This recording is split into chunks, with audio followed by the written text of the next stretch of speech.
Hi, welcome to United Planet. And it's good to be back here chatting once again with Andy, my co host up in Ware in Hertfordshire. And you've got your lovely banner behind you of the signs of the zodiac. Are you Yes, into I do. astrology, Andy, or is it just decorative? Um, it's actually decorative. Yeah, not really into astrology. I've also got a massive crystal ball, and I never really use that either. So it's kind of like psychic bling, but don't really use it. What star sign are you? Gemini. And do you think you match the Gemini description? No idea. Nah. I once had my chart drawn up by someone, and they said, "Oh, you got to take your sun signs into account and stuff like that." And they printed off reams and reams of paper, this computer printout of Mm. my profile, and it's like 15 pages. And I read through it, and there's one thing it said, "I might be slightly artistic." It said, "Slightly, I might be." I couldn't believe it. I thought, bloody hell, that is my main focus, being an artist. And this 12 reams of paper, it didn't describe me at all. I just can't get it. And the other thing I've challenged astrologers on is the fact that if okay, you're taking into account all these different planets in our solar system, what happens when we get to the 23rd century and we're Starship Enterprising out there beyond the stars, and you're getting babies born out in Alpha Centauri land or wherever, they're being born under different star systems, and so they got to rethink their whole astrology thing. So to me, that kind of turns the whole thing upside down. Yeah, for me personally, obviously I'm into the psychic and the spiritual. However, there is a logical and rational kind of hat that I've got as well. So I'm kind of very much in the middle with this. For instance, when I go on ghost hunts and something weird happens, I don't automatically freak out and go, "Oh my God, it's a ghost." You have to look at the rational and the logical first. So there is like a rational side as well. So my rational side would say with astrology, you could take any astrological kind of reading or chart and pick any random person, and they will always find things that are kind of true for them in those astrological charts. And that for me is why I don't really go with the whole astrology thing. I don't completely discount it, and I know people who swear by it and say that it's really detailed and really amazing, and that's fair enough. But for me personally, it's not quite my thing, I'd have to say. Mm, mm. Now we've had a busy couple of days. We've been watching lots of films. Obviously, that people can't really go out much. I mean, pubs are now going to perhaps be shut down again and things like that. So a lot of Mm. people are now coming back to things like Netflix and various video supply services. But we've both been watching an interesting film. We've been given secret permission to watch it, which is called The Lossen.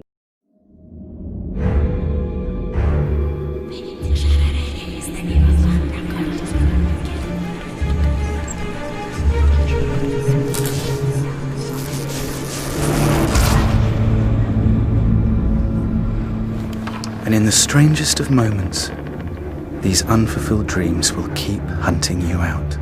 Like the wind searching for a tree to twist, they worm their way closer and closer, even through the cracks in the glass.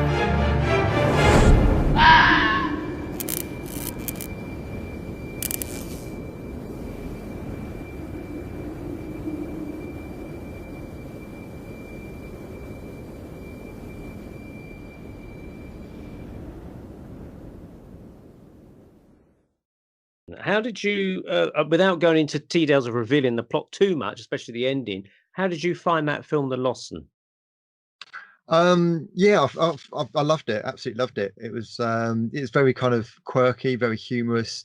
It was a little bit. I don't know if you got the vibe of it. A little bit kind of Matrix, kind of like Neo meets the Oracle type thing. I found, I never of thought of certain it like kinds that. of. That's interesting. Interesting take. So, some of the dialogue reminded me very much of Neo in the kitchen with the Oracle and talking about kind of life and meditations on life. I thought the actor who was the main actor, forget his name, he reminded me a bit of the guy out of Lord of the Rings, Bilbo Baggins, or whichever one it is that goes on the Mm. quest. The actor that plays the part, he was almost like a younger version of him, Martin, whatever his name, Freeman. Martin Freeman. Freeman. Oh yeah, Yeah, he had very Martin Freeman-ishness about him, I felt. But very, very yeah. good film. I Well, really enjoyed it. talking of watching things again, I've been watching The Office again. Oh yeah. reruns on. I think it was He's in that really. as well, isn't he, Martin He Freeman? is, yeah. In fact, that's where it springboarded from. So I think he was like not really known or not really in anything until The Office came along, and then he kind of springboarded into other things. I do like Martin Freeman. I think he's a good actor. But The Office is just watching it again. You wouldn't believe it's 20 years old. 20 years old. And it's still just as funny. I think there's very few geniuses in this world, comedy wise, and I think Ricky Gervais and Stephen Merchant are just geniuses. Every part of The Office is either funny or deep or hard hitting, like, and that's what kind of like really has like depth to The Office, because it's not just about comedy. It's about, there are kind of like heart to heart moments, like Dawn and Tim, and kind of like when David Brent kind of gets very emotional and very kind of he just wants a big hug. I think even Ricky Gervais says David Brent just wants a big hug, and it's very rare for those kind of series to actually hit you like that, being within a comedy context. But of course, Ricky says that kind of thing wouldn't be made today. The Office would be too politically incorrect to be made today. So you have to grab it before it's taken off. Yeah, definitely. His most recent work that I'm aware of, anyway, is something called Afterlife. I think he did series 1 and 2. Have you seen that? Yeah, that was good. I've seen. What have I seen of it? It's a while ago, but yeah.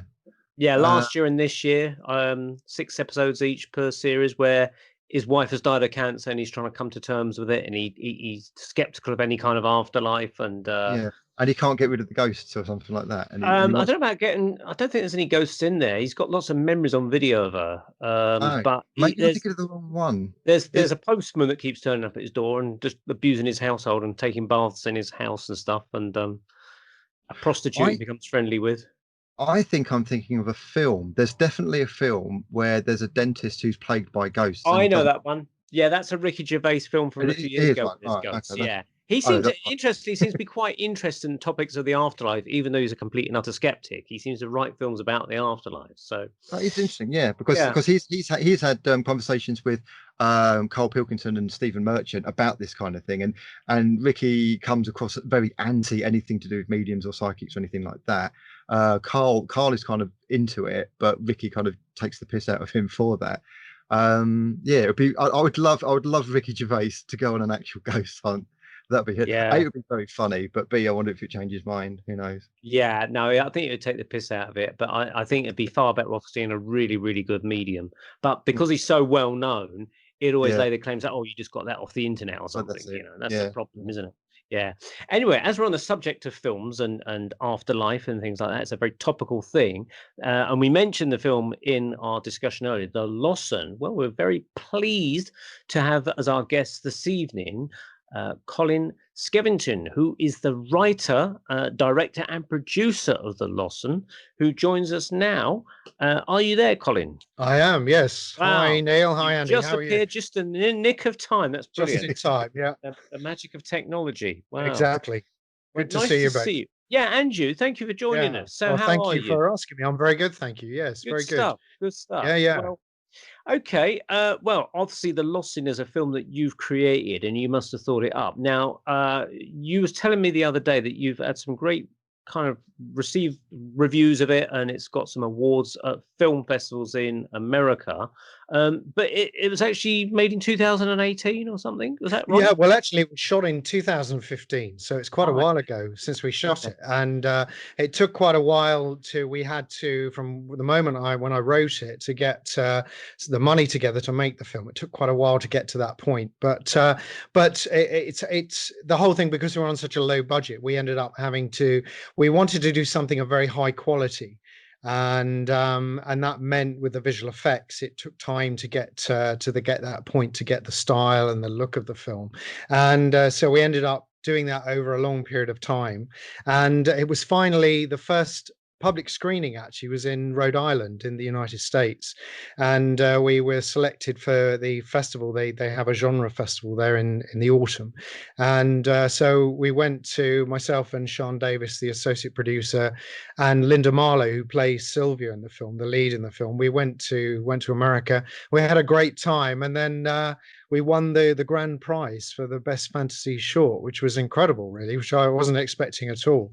And but the amazing thing is that Linda had never seen the film. So she's flying all the way to America, and I'm thinking, oh, I hope she likes this film, having been in it. And then, of course, there was also the thing is that the first audience is an American audience, and of course the film is it's kind of very quirky and British in many ways. The humor's very quirky, and but the first moments when the humor started to come out, the audience really laughed, and it was kind of a big weight taken off me, because I thought, well, actually, I thought this was funny, but until you get an audience watching it, you don't really know. So but the feedback was amazing, and we did a Q&A afterwards, and so that was great. And then we carried on. We went to we had selection in quite a lot of festivals, especially in the United States. I mean, we won an award in Pennsylvania recently. We won the best short and recently, and then I won best director, which I didn't realize for 2 weeks, because the festival wasn't right. It was kind of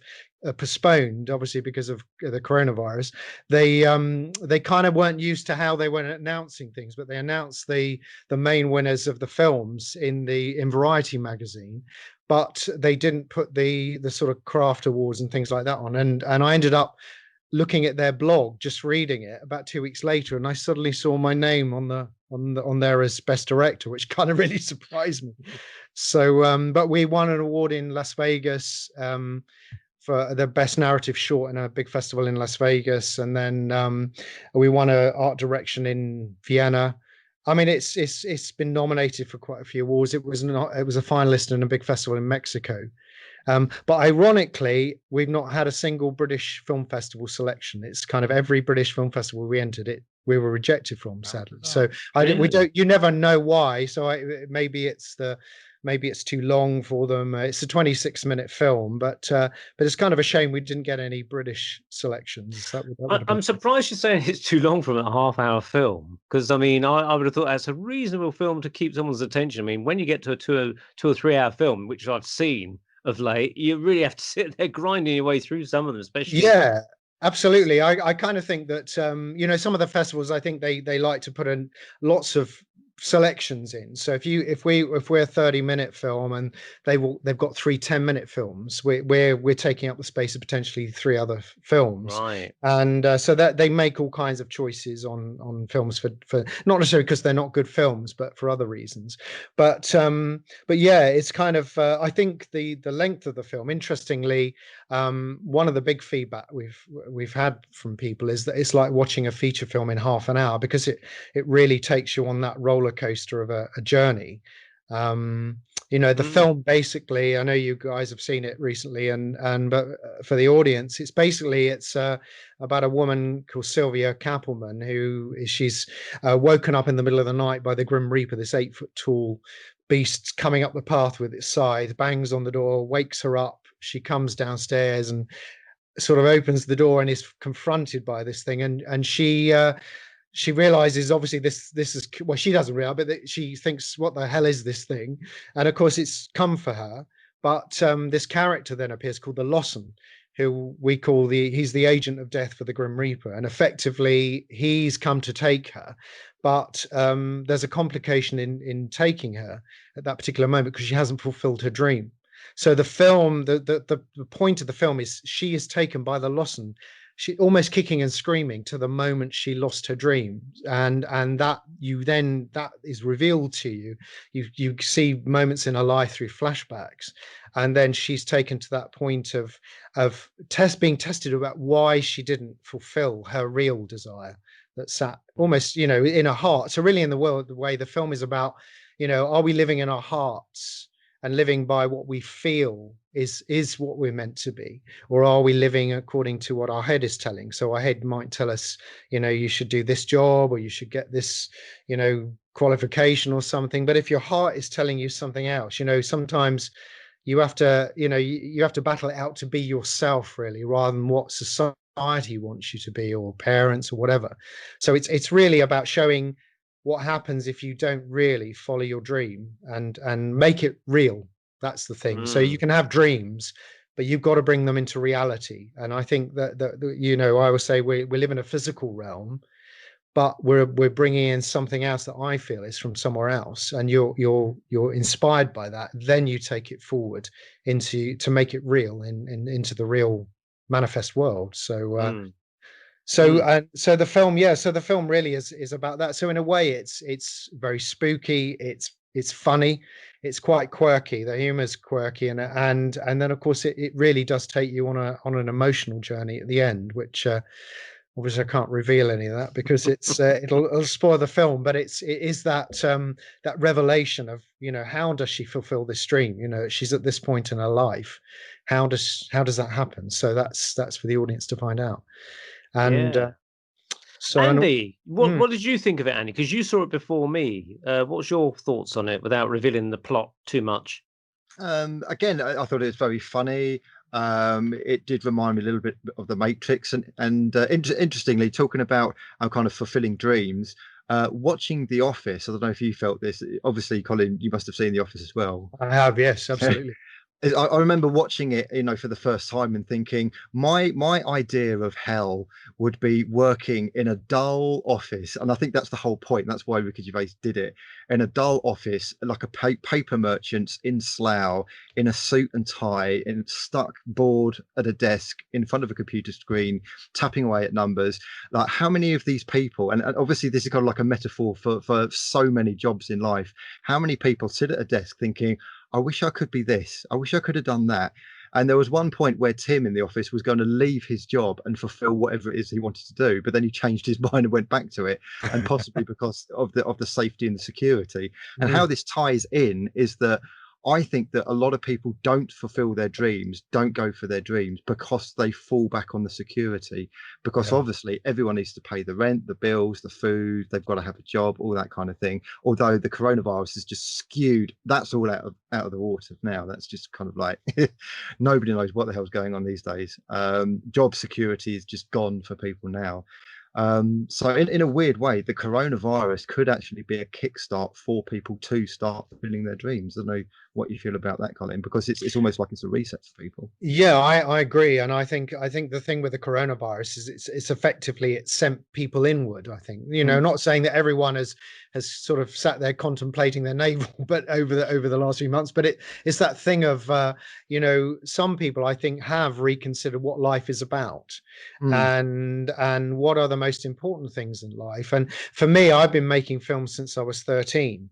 And interesting, I was listening to a bit of your intro and about when you were mentioning about astrology. Well, I went to an astrologer in London in 1997, and this was before nothing was on the internet and whatever, and certainly not about me. And I walked in and I'd given her my time, place, and date of birth, and I walked in and I sat down, and she said to me, "You're a filmmaker." She said, "If you don't make films, you'll die." And she said, and ironically, she knew when I lived in Australia. She knew the year I'd gone to live in Australia, which was 1987. And she said, you couldn't live there. She said, it's more of a spiritual home for you, but not a place where you could live physically. And that's how I felt, ironically, where I came back. I didn't really want to leave, but when I got back, I was pleased I did come back, because I realized that opportunities, I needed to be back in the UK. But for me, I've been making films since I was 13. I was just driven to do it, and I've never been driven to just do it as a kind of career filmmaker. It's about, you know, what will come will come. And I ended up when I left school, I couldn't get into it professionally. I ended up being a computer programmer. And ironically, I always feel that I've been saying to people, you know, writing a computer program, how you plan that and how you write it is almost like, for me, like writing a script. It's a similar process. So that kind of almost like that training helped me in writing in some respects, because that's kind of how my mind works. But eventually I did end up working in film. I started working in films in Australia, and then I came back to the UK, and then I ended up running I just started distribution for a charity that did wildlife documentaries. So I used to do all that, and then I ended up co-creating a game show, which I never thought in a million years I would do.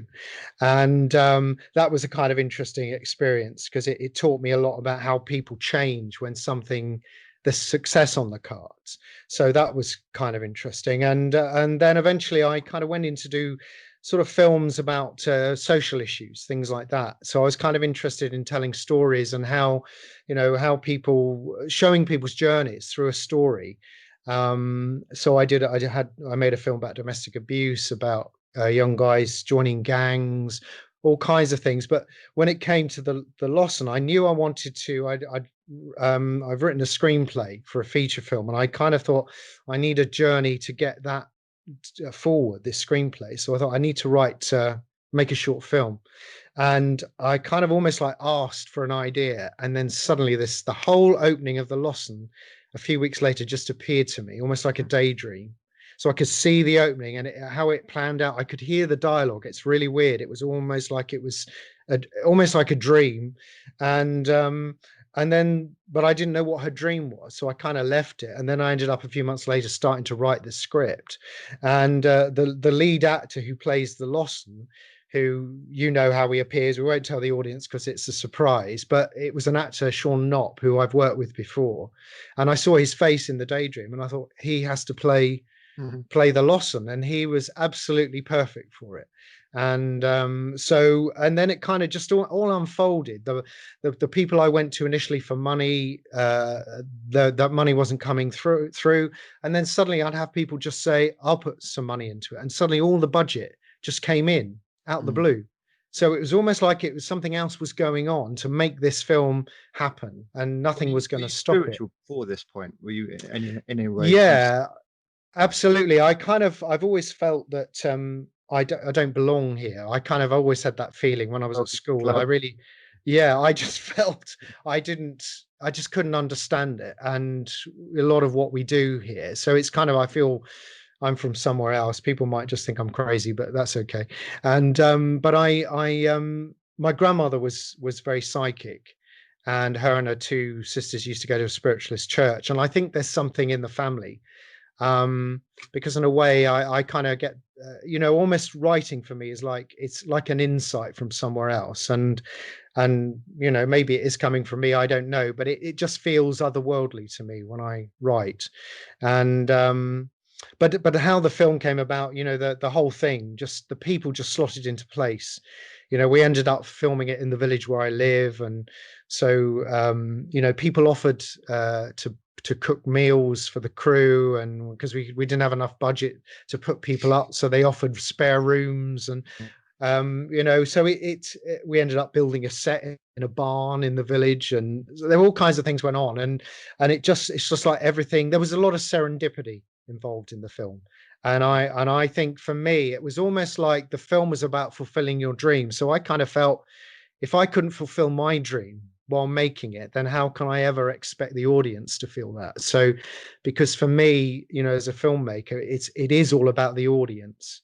We're making it for the audience, and it's their reaction to it that's the important thing. It's been an interesting journey. It's almost like one of those life reviews that people talk about when they go out of their body or a near-death experience. And she says in the film, I was expecting some kind of light up the tunnel or something like that, rather than a grim reaper coming up the garden. And I mean, it's almost because I remember reading accounts of people that have supposedly gone out their bodies and near-death experiences where this supreme being of light or something is saying, what have you done with your life? And I'll have to say, well, I watched the Lossen, nothing much else. But that's funny. But I mean, was you inspired by any of those like near-death experiences, or did you? I mean, also it reminded me slightly of Charles Dickens, a little bit of the Jacob Marley visiting thing. Exactly. And it's kind of interesting because I had quite a lot of people in America said that it made them think of A Christmas Carol when they watched it. Of course, it's very contemporary, and but it goes back into the 50s and the 80s. But in a way, I kind of felt I do feel that I do believe in reincarnation. I've always believed in that, and I feel that we do have an opportunity to look at our life and what we've done, and I feel there is an element of that belief that I have in the film, but I didn't do it in a kind of obvious way. It kind of like, for me, it just unfolded very naturally, and I wanted to do it in a way that was entertaining. So the whole point of the film is you can watch it purely as a piece of entertainment, and if you don't believe in if life continues or whatever, that's absolutely fine. It's just there to provoke questions, really, and to for the audience to ask questions, and to see, does it shift anyone's perceptions about what they believe about life. And I know that quite a few people came up to me, and one particular there was a woman in Canada. It was screened in a cinema in Canada, and she came up to me 2-3 days afterwards at an event at this festival, and she said, I saw your film, and she said, I have to tell you that it's completely changed my life. And she said there was a decision I should have made years ago, and as soon as I watched the Lossen, I decided I had to make the decision. So in a way, it was almost like saying, are you going to leave it too late? Because in a way, this is what happens with Silver in the film. She's left it right to the last minute, and it's like it's all come to her at once. And one of the things I often say to people is, don't leave your spiritual homework too late. And it's like, I'm not a religious person, but I do believe beyond this world. So I'm kind of, I don't look at it necessarily through the eyes of in a religious way, but I do see it in a more spiritual way. And I feel we're living in times where we're having to look beyond the obvious, because I think there's so many outrageous things going on in our physical world at the moment that maybe it is time to start asking questions beyond. Why is this all happening? Why are things out panning out the way they are for us? Now you talked about that your spiritual and things like that. Have you ever had any kind of, you talked about the astrology reading, and you said the other night you had a tarot card reading, so you're obviously kind of open to all that, and obviously that's part of the inspiration. Have you had a reading with a medium? I know that Philip Kinsella. Has he done your reading or anything like that? He has given me a reading, a very good reading, actually. And I'm open-minded, but I'm also I won't just believe anything. So I'm interested almost like in a sense of research. And I always say to people, if people think they're very skeptical about medium, and that's fine, because you should ask questions. But I think, if you've never had the experience of going to a good medium, then I always say to people, are you really in a position to discuss it? Because if you've not had the experience, it's very easy to judge it without having the experience. So I would say to people, go and have the experience. And I did years ago, I had a reading with a very famous medium now, actually, and it was to do with the game show, and she told me exactly when it would all come to fruition for me. And she even talked about a name on a check that I would receive. And 4.5 years later, I actually got a check with the name on it that she had that was signed on this check. And it was the name that she had said. And I didn't know who this person was. And I kind of almost fell through the floor when this check was handed over. So things like that, to me, people say, oh, they do it through body language. And I say, well, that's more impressive than being a medium, because I don't know what position I was sitting in for her to be able to get that assessment. But I would say, don't damn things if you've not experienced it. It's like anything. One of my greatest quotes that I like is, the mind is like a parachute. It works best when it's open. And I think that's such a great line. And I just say, be open-minded. And if you haven't experienced and you think, no, it doesn't stack up for me, that's absolutely fine. And I think it's the best way. Don't damn thing, or don't brush something aside without exploring it first. If you've explored it, then you're in a position to say, actually, for me, it didn't work. And that's absolutely fine. What was the game show about? Is it a game show we recognise? Well, it was called In the Dark, and Julian Clary. I was going to say, I feel strangely drawn to being in the dark with Julian Clary. You I'd like to have a little feel with. Yeah. I was actually called up on stage with him once, so embarrassing. I'll just say this quickly, but basically this is years ago in the 1980s. He was kind of really well known. Oh yeah, absolutely. But he Yeah. was doing Sticky Moments tour or That's- something like yeah. that, and with the oh so lovely Russell on the piano and the other guy.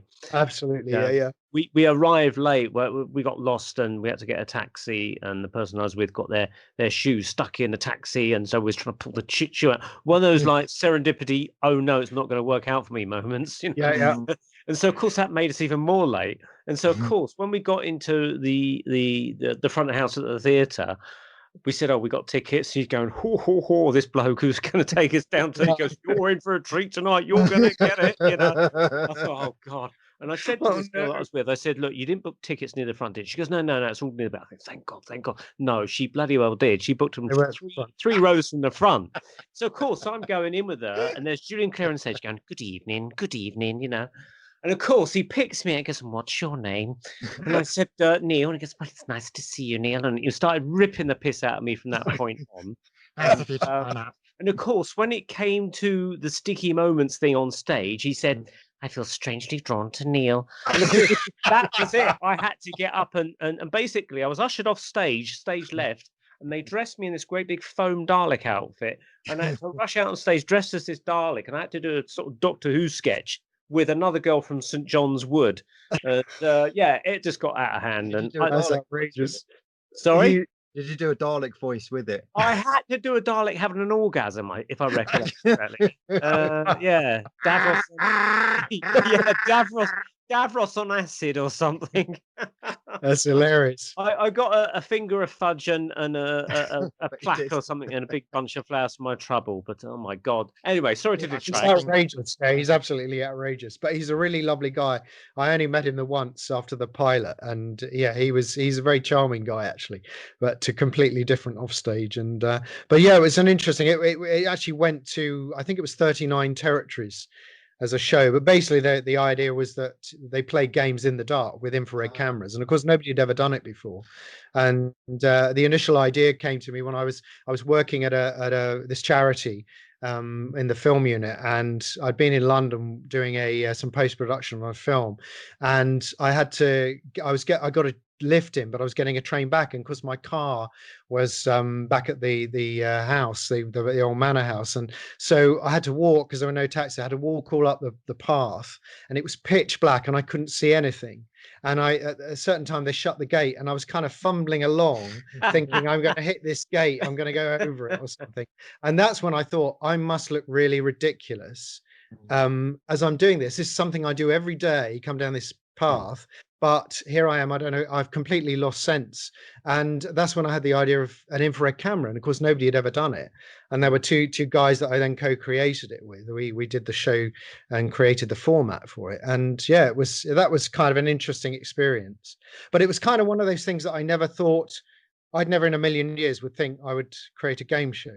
And but it just turned up, and I think these things come along for all kinds of reasons, and you basically you just see how things unfold, you know. And it's like with the Lossen, I think, you know, the plan is to go forward with two more. I've written two more scripts, and it links the three films together. So the plan is that there will be like 90 minutes. Although some people say it might be quite intense to watch all three in one go, but I think it's you know, I always had this idea that there would be three stories, so and that's always stuck with me. But in terms of kind of experiences, I always remember one experience when my sister's she got three children, and when they were very young, my sister had gone to a wedding with her husband and the two older children, and she got this my youngest niece, who was 9 months at the time, and for some reason I got roped in to look after her while they'd gone to this wedding, and I don't know how I ever said yes, but I couldn't stop her crying. And I just thought, how am I ever going to get this child to stop crying? So I went around and got the neighbor, and she came round and calmed the baby down. And I ended up holding the baby, and she was fine afterwards. But suddenly I felt I felt something in the room, and I looked up and I could see my mother, who died. She'd probably died, I'm trying to think how, 2 years earlier. And she was standing as I can see you, you know, as anybody standing in the room for a short while, and she smiled at me. and then she just disappeared. And that's the only experience I've had of seeing someone. So, you know, was it her? I don't know. I mean, it looked like her, but I thought it's you was getting an idea for another game show. yeah, maybe. Someone left holding the baby or something in the dark. Exactly. Don't throw the baby out with the bathwater or Yeah. something. But that was the only experience there. And you know, one experience I have had, which I think is fascinating, is I had what's called a life between lives regression. And it was done with a hypnotherapist called Debbie Bromley, who had trained with Michael Newton, who was a very well-known hypnotherapist. And he was completely skeptical about past lives, but he ended up having a client who regressed into this life, and they researched it, from how I understand it, and they began to realize that what this guy was tuning into was actually had happened in other lives. They were able to research it. Anyway, he went on and ended up regressing thousands of people and developed this way of regressing people back into past lives. And basically, I had a regression. They take you back through a life to the point where you die, and then they actually then take you back to the point where you choose to be who you are in this life. So they actually took me back to the point where I would choose to be Colin, and it was just the weirdest experience. And you know, they said out of interest, did you feel who you were? I'm fascinated with this kind of like life between the lives thing. What state is it? What kind of like context are you in? And what how much knowledge did you know, as opposed to coming into Colin life now on this planet? Yeah, I think it's for me, it felt like you're kind of out of this world. You're kind of you're almost out of time in a way. You're in this other world. And you know, in what's the line in the Bible, in my father's home there are many mansions, or something? I can't remember something like that. Yeah. But it's to me, that means there are many dimensions, and we live in this this multi-dimensional universe, I think. And but effectively, I remember having the choice of being I could have been one of 4 people. This is the weird thing. And I remember I was under regression for 3 hours, and it was the whole experience was very, very strange. But I ended up choosing to be male or female, and she said either a male or a female. And she said, "How do you choose?" And I said, "You try the energy of the person on like a suit, and it's almost like you're trying it on, and you think, well, does that fit and does it work?" Yeah. And I said one of the reasons I chose to be Colin, a male, was because I needed a male voice vibration to be able to say the things I need to say in this particular life. And when I was asked to come here, it was basically they were asking me, they said, "We want you to go because it's a time of great change, and we want you to be part of that, communicating that change." So and for me, it's kind of like I just enjoy making films, and I think films are a very powerful way of getting people to consider their lives and what their life is about. So yeah, so you know, people might think it's crazy, but I'd say, well, go and have a try and see what you think. You know, because I've never believed, I have some water, is that this world, you know, what you're a lump of meat that just ends, you just die, and that's the end of it. I can't believe that all the energy you are in this life can just suddenly end. And of course, energy just changes form anyway. And I was on the basis of what people say to me, "Oh, you know, some people say they don't believe in life after death." And I said, "Well, you know, I do." And I said, which gives me a feeling of hope, actually, a good positive feeling. And I said, "But if it does end, I don't know anyway." So I said, "I've got the best of both worlds." So if you don't have a belief, you're kind of living with the clock ticking, you know, towards, because you know there's a finite time. And I think if you don't have a belief, it's a kind of a weird thing. You know, some people probably think, well, you know, I think it just shuts off and that's the end of it. And if that's what they believe, that's what they believe. But I can't believe that. I remember having a chat with a skeptic over Facebook, because there's this group called Skeptics in the Pub, and I'd always post my little adverts for the paranormal meetup group into their group. It's a bit like tossing a spiritual grenade into amongst of atheists, you know, and watching it explode. How did that go down? Yeah, well, of course, it always went down welcomely, welcomely not. And I remember there was this particular guy who took a bit of a dislike to me, and I suppose I had a bit of a dislike to him because he was always very smarmy and stuff like that. Saying, "Oh, you've been playing They're magical dead always so people again." smart. They're all Yeah, so smart. it's that smugness, you've been Mm, playing with magical dead people again, he would say, and mm, stuff like that. And I said, look, I'll always win a debate with you about life after death. I'll always win. And he says, how come? I said, well, because look, if it's like this, if there's no life after death and we both snuff it, none of us will know it. So I can't win, and nor will you. No. But we won't know anything about it. But if there is life after death, and I'm pretty sure there is, um, and I'm up there, and I meet you there, then I'll prove that I've won it because you're there with me. And I said, there you go. I told There you you go. sort of thing. You see, Exactly. so that's why I'll always win it because Absolutely. I agree. And the interesting thing is that the true meaning of skeptic is not to to not believe anything. It's to investigate. So it's to say, I don't believe it at this point, but I'm willing to investigate. And that's what a true skeptic is. So to be skeptical is very positive in many ways, but to be a belligerent skeptic is, I think, is dangerous. I think you've got to ask questions, and you've got to say, no, I don't believe, I don't believe this, but go and experience it. And then effectively, see where you go from there. But the interesting thing is, I always think those people who don't have a faith, the closer they get towards death, which is a horrible thing to think about on many levels, but the closer you get to it, does the faith start to kick in towards the end? Because that's when you're coming to that finite end. And are you going to continue believing it ends right up to the end, or will you start asking and start seeing, start considering that there's more? I don't know, but I think that's the same in the film.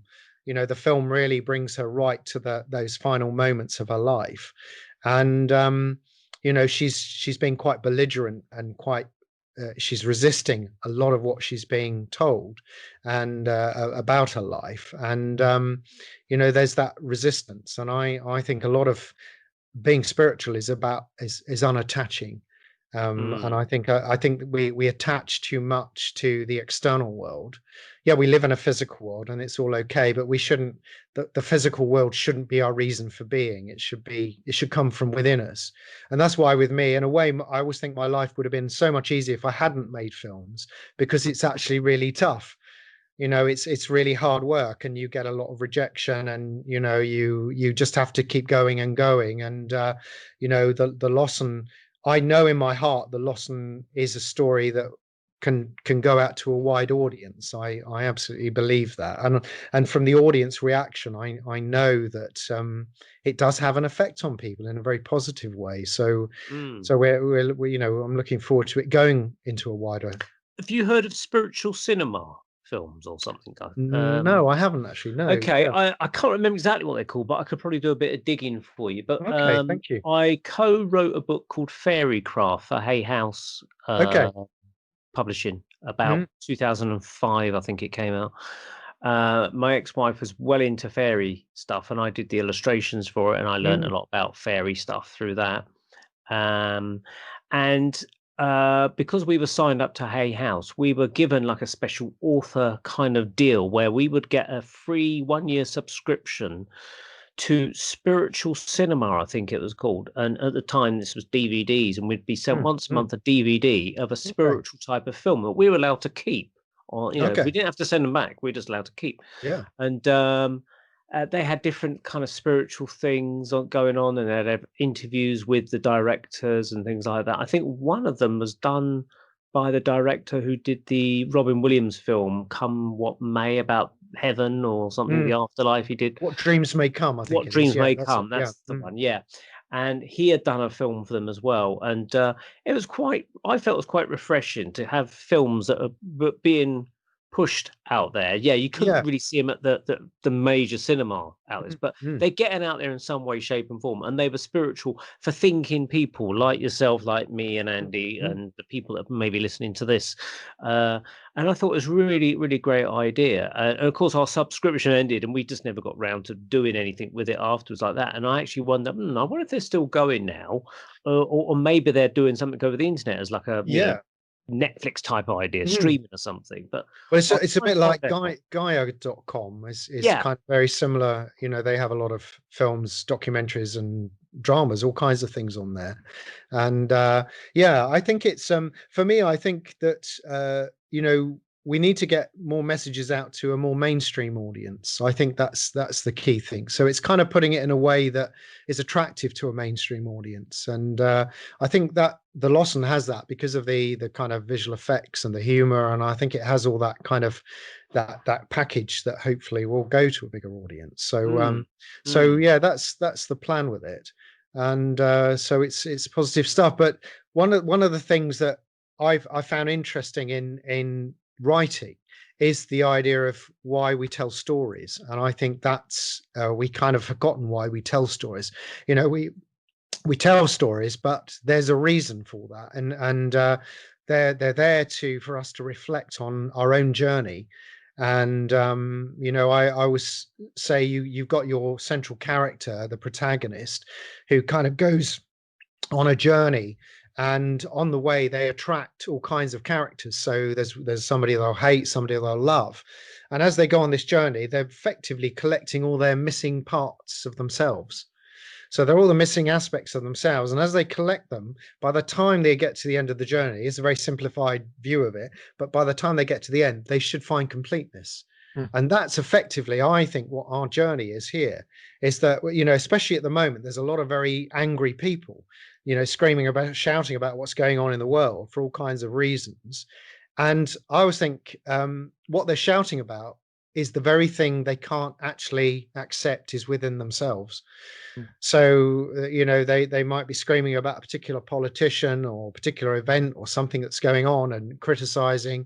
And I think judgment is also, it's very easy to judge, but I always think judgment is actually you're actually pushing away in the judgment the very thing that you don't like, that is actually an aspect of you, because I think we're everything. And I think that's what all storytelling is about, to get you to reflect on that. So if you hate something in a film, you know, I'm fascinated by that, because I think, well, what's triggered that? So it's like art, or art effectively is there to trigger a reaction and response to the viewer or the whoever's looking at it. And if they really hate it, I think that's fascinating, because I'm fascinated why that emotion is triggered in them by a piece of art or a film or whatever. Do you get? Go on, Andy. I was going to say, I find the biggest anti-fascists, the biggest fascists are the ones who claim to be anti-fascist. Totally, I would agree with you, and I think it's, you know, because you know, fascism effectively is where people are not allowed to speak and say what they feel, and so if you're shutting down people speaking, then that's effectively, you are doing the very thing that you're saying you're not, and it's allowing people to be free, you know, and I think people should be able to express their feelings. You know, we don't want to harm anyone or do anything bad to anyone, but because, you know, as long as you're not hurting anyone, but how an audience member responds to a piece of art or a film or whatever it is, it's not the business of the creator of the work.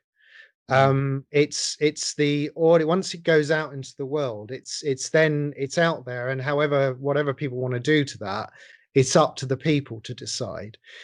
Because if it's universally loved, then there's something very wonderful, you know, that's at a very high level. But if it's hated, that's also good, because what it's doing, it's bringing that out. But unfortunately, people don't ask the question, why do I hate it? One of the biggest, you know, from big things that have changed my life is where I've had to ask the question. Well, they've changed because I've asked the question, why did this happen to me? Why did this come into my life? And by asking that question, I was able to then heal that within myself, because you've got to realize it's part of you.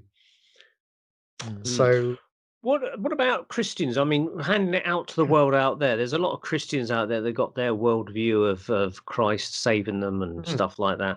And your film doesn't deal with any of that kind of stuff. No. Has any Christians seen your film and come back and criticized you about it, or no criticism at all? Actually, I mean, I had we had some Polish people watched it, and they came up to me and said, "Oh, this would go down so well in Poland," and because they're Christian, so it kind of has that feeling, and it's kind of in a way. as you know, the film isn't there. It doesn't give you any. It's not telling you to believe anything. Mm. That's the whole beauty of the film, really. It's just to say it's here's an idea, and it's up to you to define it. But no, I've not had any sort of reaction to that in a Yeah. negative way. Yeah. When you say you had going back to the 4 lives that you could have chosen and you've chosen this, Yes. I've got 2 questions. Number Hmm. one, could it be a possibility that in actual fact you're inhabiting all of those 4 lives, but in different dimensions of different realities? Well, that's a So very now, interesting now, idea. now we're Yes. talking about the kind of I don't know if you've seen the film What the Bleep Do We Know, but it's I kind have, of going yes. going in that kind of direction. Mm. And secondly, can you describe the other 3 ones? Yeah, the in a way I didn't have real insight. Firstly, the first one I totally I think that's an interesting idea, and I've heard of that. And whether I am in other, who knows? You know, but it's I often wonder with deja vu whether that's an experience of another life, or you know, this running parallel to you that's similar or something. I don't know. But the other lives, no, I didn't really have any insight into that. I only knew that there were 2 I completely discarded, and I don't know who they. And but one was female and one was male, and the reason I chose the male was because of the voice vibration. I wanted a particular voice, and you know, that's because, you know, I remember saying at the time, thinking, well, even at the time I'm going into, the female voice is not listened still as much as a male voice, which is wrong in many ways, but that's the way it is in many cases. And so yeah, that was an interesting idea. But I think the life between lives thing is fascinating, and you know, it's definitely worth having the experience. And I think some of that must have unconsciously come into the Lossen, actually. Yeah. This could raise some really interesting questions about transsexual people. For instance, could it be that souls inhabit a certain body that's either male or female, and maybe who knows what's going on? Maybe a soul steps out and another soul steps in, or maybe the soul vibration changes its mind and decides that actually I want to be a different sex, or maybe something along the lines of maybe there was a confusion and they ended up in the wrong body, because a lot of trans people say they feel like they're in the body. Exactly. Well, that's an interesting idea. I have thought about that, actually, and I think, you know, and it's obviously very difficult for some people. They do feel they're in the wrong body, and I've often wondered if it is a spiritual thing. See, for me, we are both male and female in terms of energy, and I always think when I write, you know, you know, you've got your feminine energy or your male energy, and what you need to do is balance both. And I always think we have 2 sides of the brain, and of course they look like they're in 2 halves. And I think part of our job is to join those 2 halves together. And you know, I've done the Alexander technique, which is a way of which effectively releases habitual behavior out of your nervous system, and it really almost reprograms your brain. And I remember the first session I ever had was a friend of mine she'd had it quite a lot. She'd been to, they call them lessons, and she said, how did you get on? And I said, yeah, it was very well, actually. And she said, did you stutter? And I said, yes, I did. I said, how did you know that? And I remember at the end of it, this guy asked me a question, and it took me 8 goes to get the sentence out, and I couldn't actually speak. I was actually stuttering. And she said to me, because I'm left-handed, she said, because you're left-handed and your brain has adapted to a left-handed world, she said what the Alexander technique would have done was have unpicked it, and then it would revealed what actually you've had to deal with through the you know, by suppressing it. So it revealed that I have the ability, it's in me, to stutter. And of course the Alexander technique is a good way of helping people to stop stuttering, because what it's doing is it's basically stuttering, they believe, is caused by right-handed people being forced to be left-handed. And that can and it's kind of interesting because, you know, for me, being left-handed, you know, I think most of my life, I growing up, I was always said, oh, you're a cack-handed left-hander. It was a constant thing I used to get. And I used to have people say to me, oh, you've got such beautiful handwriting for a left-hander. And I said, well, what do you mean? And I said, oh, I know what you mean is you because I got a pen here. I said, you're right-handed, so you write like that. So you assume I'm going to hold the pen like that. And actually, what I do is I mirror you and hold it like that. So I just write like you, but from in a different way, in different direction. And so it's no different. But it's that kind of program perception that you're meant to do it the other way. And of course, left, the word left comes from the Latin word sinistra, which is where the word sinister comes from. And of course, left-handed people used to be burnt at the stake. And of course, if you're left-handed, you're more likely to be right brain dominant. It's not always the case. So, it's not saying that right-handed people can't have a developed left side of the brain, but usually if you're right-handed, you're more left brain dominant, which means you're more likely to be, it's about routine and ritual and logic. And for me, it's one of the things they ask you to do is roll up a piece of paper and put it up to your eye. So he gave a piece of paper and I put it up to my eye and I put it straight to my right eye. And he said, I thought that's what you were going to do. And he said, basically, you're very good at balancing both sides of the brain, because it means I can't look through a camera with my left eye. I really struggle. But he said, you have to balance. So when I write, what I do is I spend time storylining, which is what I deem as my kind of more feminine energy, where I'm just coming up with any idea, and I never judge it. It might be outrageous, and I just let it all go, let it all float in, and then I just write ideas down, and I don't try to analyze it or anything, and I just leave it, and then I start to become more left-brained. So I'm saying right brain one is with more feminine, left brain. And then I start to form it into something.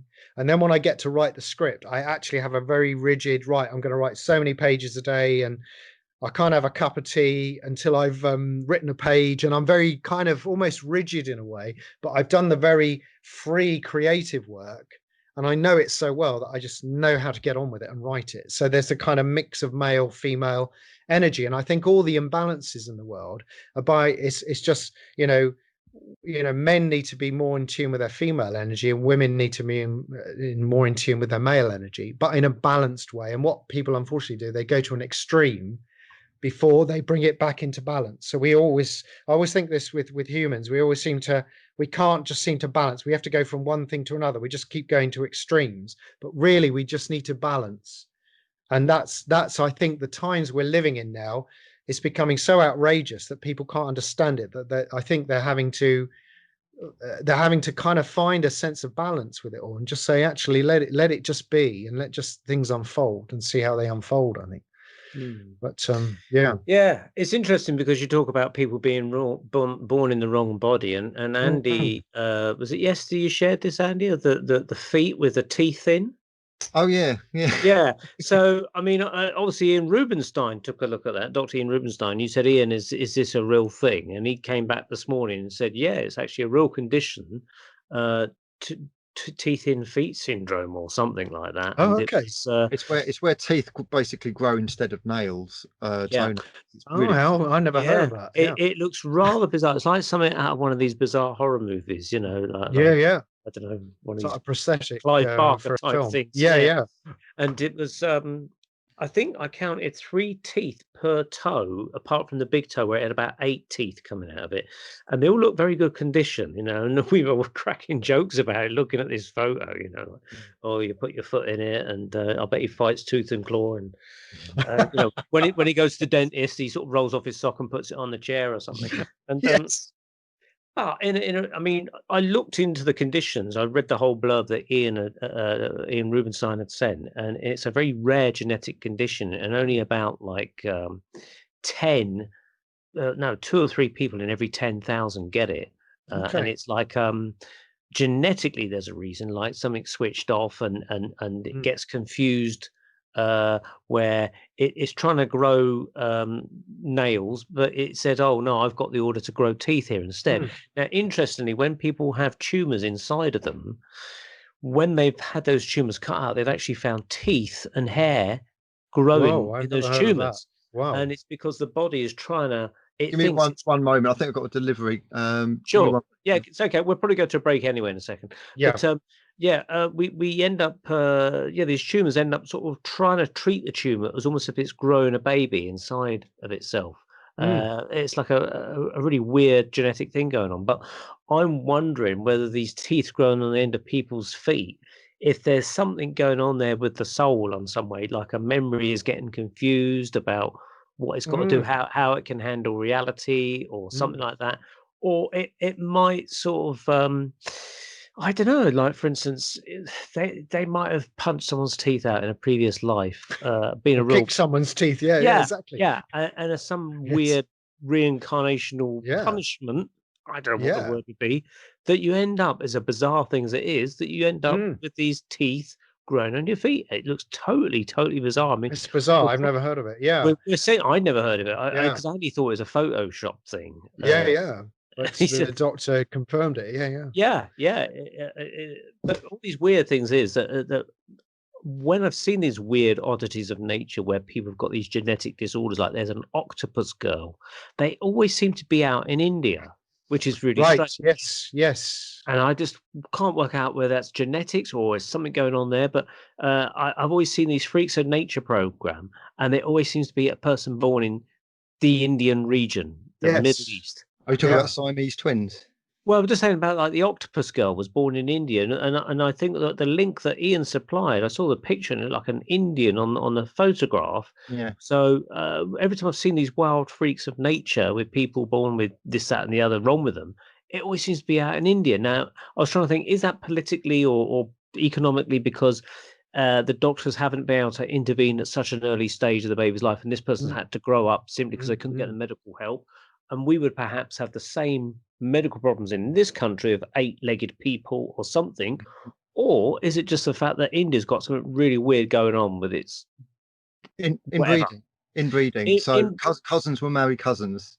Yeah, is it something to do with a social thing? Do you think?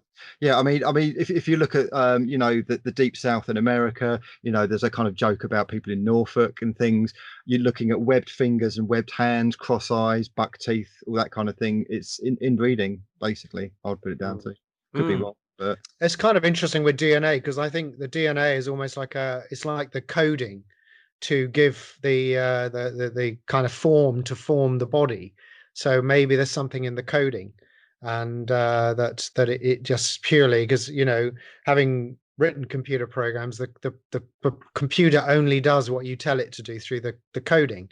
So if the coding is not accurate, it will continue to do things incorrectly, but it's correct according to the computer because it's in the coding. It's following orders. Exactly.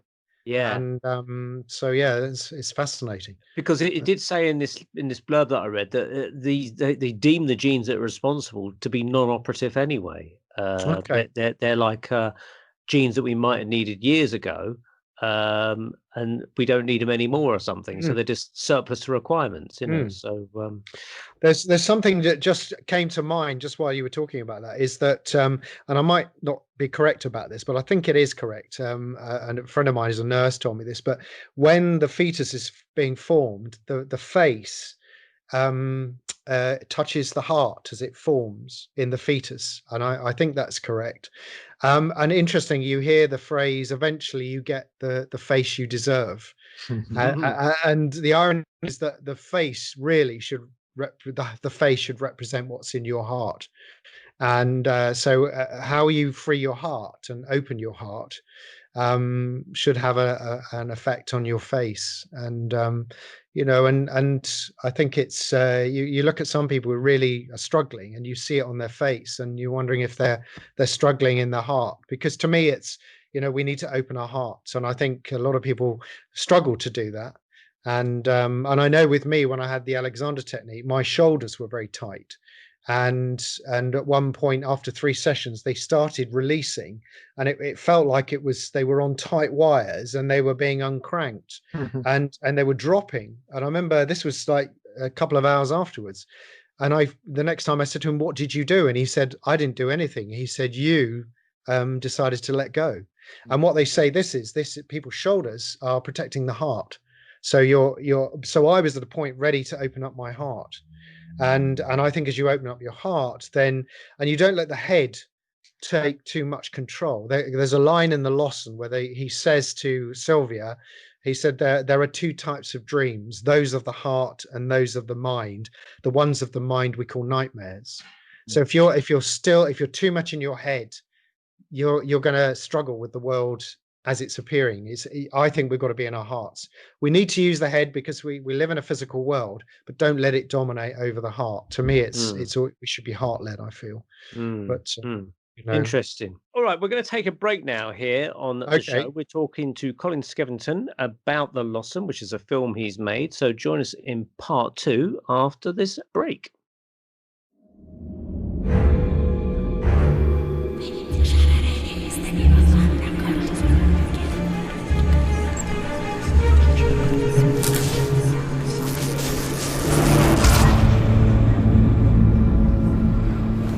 And in the strangest of moments, these unfulfilled dreams will keep hunting you out.